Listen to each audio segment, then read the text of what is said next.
We're continuing here in the Orchos Yosher of Chaim Kanievsky in the trait of anov of humility. Va'aynish gaiva. What is the punishment of gaiva? What is the punishment of a person being an arrogant person? Besides that, most people don't want to hang around with arrogant people.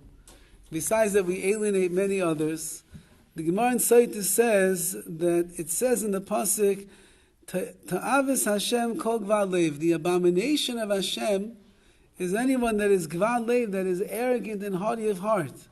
When it says Adam sheyesh bo gasas haruach, someone who is haughty, who is filled with themselves, l'soif nichshal be'eshes ish. At the end of the day, they will stumble in the sin of eshes ish, of having relations with a woman that is married out of wedlock.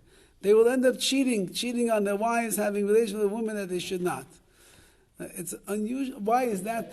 What shaykhis? What is the punishment? What is the connection?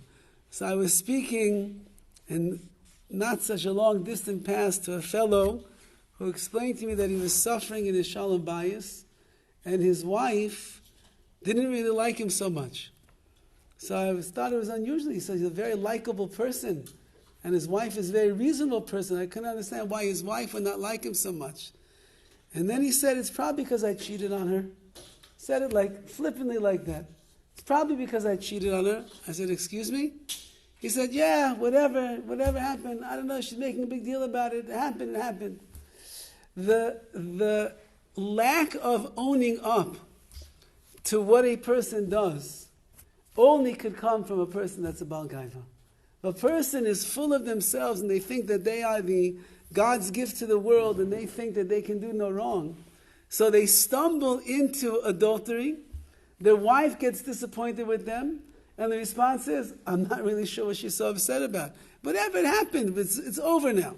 Says the Gemara, person that is a gasus ruach, he's that in that place where he's full of himself, he's nichshel be'eshes ish. Uke'ilu, it's as if Oived avodah zarah, as if he's an idol worshipper. So he brings from the Mishnah about Eliezer b'Perek Yud, Ki'ilu asa atzma avodah zarah. Not just that he worships avodah zarah, but it's as if he made himself into an avodah zarah itself. He looks at himself before he looks at anything else. He thinks about himself before he thinks about Hashem. He's enraptured in his own wills and his own whims and everything about himself, and nothing else really gets in the way. So it's, I am the God of my own destiny over here. It's as if he made himself into an avodah zarah, into some kind of a worship. And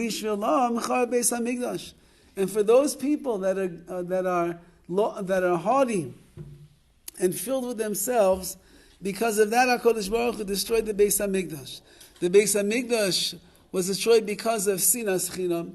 The Beis HaMikdash, the Chaim says, was destroyed because of lashon hara. Why would a person hate another Jew? Why would a person look down on another Jew? Only if I hold myself to be greater than them, can I look down on somebody else. If I hold myself in humility and I look at somebody else parallel to me, we're part of the same clan, the same brotherhood over here. So I don't look down and hate them. But a haughty person, it will lead him to the sinas chinam that can destroy the Beis HaMikdash. Uke'ilu ba'al arayis. Now there's a long slew of things that haughtiness and arrogance brings. It's ki'ilu is as if he's ba'al arayis, as if he is having illicit relations. Ki'ilu kafir beikar, as if he denies the very existence of the Ribono Shel Olam. Ki'ilu bana bama, like he built a mizbeach, an altar, an illegal altar to bring korbanos on. V'roi legadei ka'asherah, there's a tree called an Asherah tree that was used for avodah zarah. People worshipped it. You have to cut it down. This man, who is the arrogant person, he deserves to be cut down just like that. The ein afar ninar, and when Techiyas HaMeisim will come, the dust in the ground, his dust from the bones that disintegrated, it will not stir. She'ein kam the Techiyas HaMeisim. He will not be able to get up for Techiyas HaMeisim. Hashem doesn't want him. Hashem doesn't want a person around. But Mashiach will come that lived his life where he was completely full of himself. Ushchina meyaleles alav, the Shechina wails over such a person. Shechina wails over. A person could be nisdavik they could cling to HaKadosh Baruch Hu. A person could have Torah in their lives, they could have midos, toivos, they could have good midos, they could do everything within their ability throughout their day to bring themselves closer and closer to Hashem. And a person that is arrogant, a person who is the Baal Gaiva that we are discussing over here, so he's cut off from HaKadosh Baruch Hu. So Hashem is meyaleles HaKadosh Baruch Hu, he wails over such a person who is doing the opposite of what he was created for. Ulebisoif mismayit, at the end of the day, says he's quoting over here also from the Gemara in Saita. It says that this person is going to be nismayit, his pride that he has eventually is going to be lowered and lessened.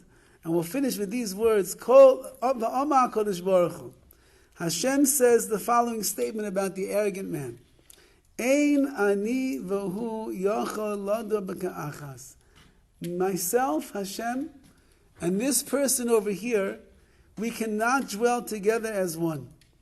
Because that he has filled himself up with himself, he doesn't let me in, it's impossible for me to dwell together with him. Vein tfilasa nishmas, and therefore also, says the Gemara, his tefillah, his prayers, are not going to be heard. We say in the beginning, Hashem svasai tiftach. Hashem svasai tiftach pi yagidu asecha. Hashem, open up my lips, which means I'm too afraid in front of you to be able to open my lips. What a chutzpah, I have to even daven to you and ask you what I need. That's how a person's heard in their tefillahs. When they come humbly before HaKadosh Baruch Hu and they ask Hashem, please open up my lips so I can get the words out. But a person who has the arrogance and who is haughty, he's not coming to HaKadosh Baruch Hu asking for help. He'll tell HaKadosh Baruch Hu a thing or two that he could do. A person that is high on his own horse, that person's not going to come and humble himself before HaKadosh Baruch Hu and break down and cry when things aren't going the right way. And therefore, tfilasai, ein tfilasa nishmas, his tefillah will not be heard. Okay, as you can see from the words over here in Chaim Kanievsky, arrogance is a very good thing to stay away from. Hashem.